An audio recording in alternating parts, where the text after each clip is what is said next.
When you are a beginner in your career, don't compare yourself with all the big companies and all the big brands and all the people that have a lot of money or they have better equipment or the technology they have or even their clients. You need to start small because everything starts small. So many people, when thinking about opening their own business or giving a service, they think that they need to be excellent and competent at everything in order to start it. And let me tell you that it's not always the case.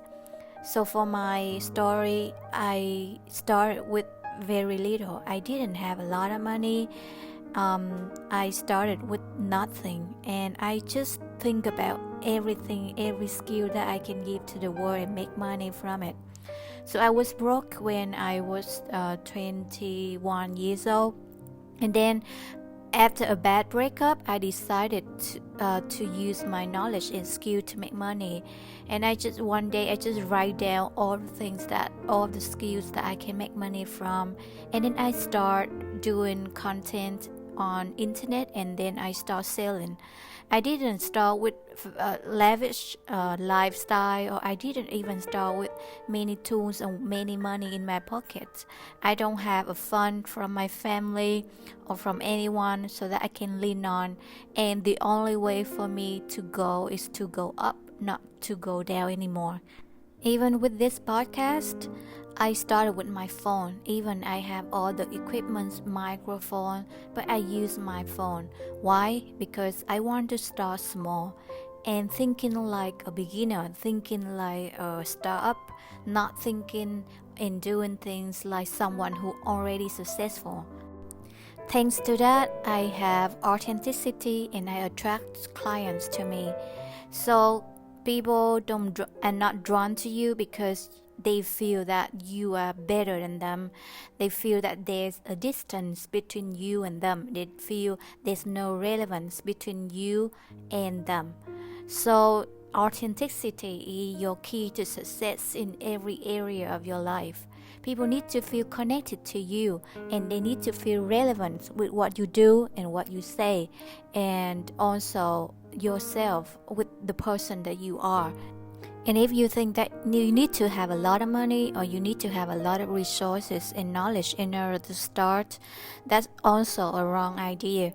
Because I had a friend who worked in a company, and the founder, she has a lot of money from her husband. Her husband is multi-millionaire or billionaire in Vietnam, and then she just have every business idea, and she start hiring and renting big office, and she just like put out money and building big brands and other thing, and only after 1 or 2 years she needs to close the business. So that's not the case. That's not that if you have a lot of money, or if only you have a lot of resource, it will guarantee you success. Success normally comes from a small thing, and why I tell you to start small, because when you start small, you know that what it look like, what it feel like, and all the struggle and all the insight of the customer around you. You don't try to sell something that is not relevant to people. And also you need to put yourself in the shoes of the people around you. If you sell something for beginners, you need to put yourself in the shoe of a beginner, not putting yourself in the shoe of someone who already successful, because that's not your target customers. Unless you want to only sell for the rich people, then yeah, maybe you need to be rich yourself in order to do it. I still remember my first piano courses. I still do all the packaging myself, printing by myself. Everything was handmade, and I started really small with the small amount of clients and students. I teach individually, I teach in group first, and to test idea and methodology, and then when I know that the formula is successful, I start doing scaling up a little, and I perfect and the work over time. So I didn't start with the mindset that I need to do things perfectly. I need to start as a big company. And the reason behind it, because I don't have the money and the people to hire people or to do many things that I'm not capable to maintain. So whenever you start something, thinking about, will you maintain it? Will you be able to maintain it, or will you give up at just when it's not successful? So that's why whenever now I have new ideas, I don't think about, okay, I need to start big, I need to do something that really perfect in order to launch. But I will start with small, and I know that there's always room for improvement.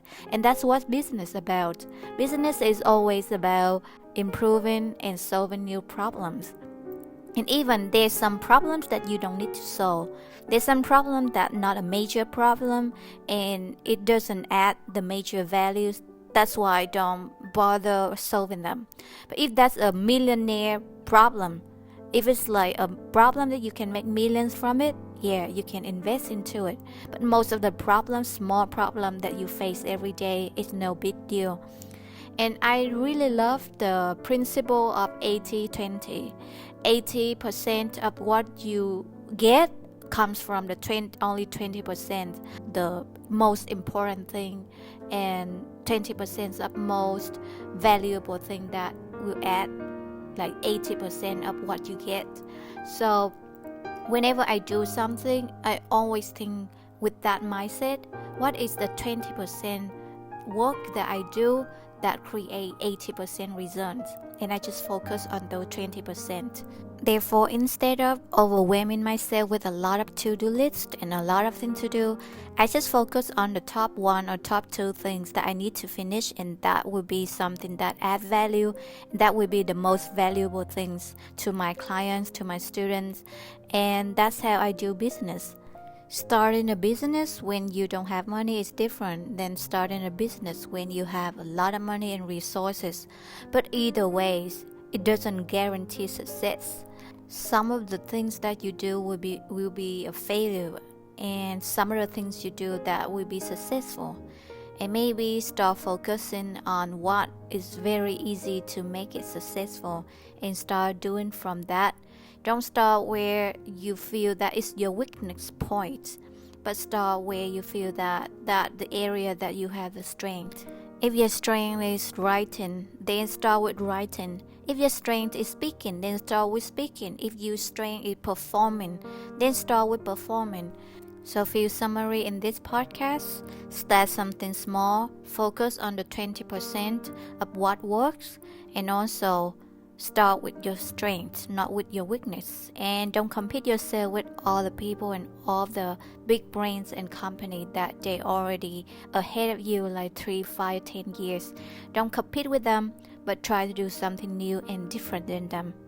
Good luck, everyone.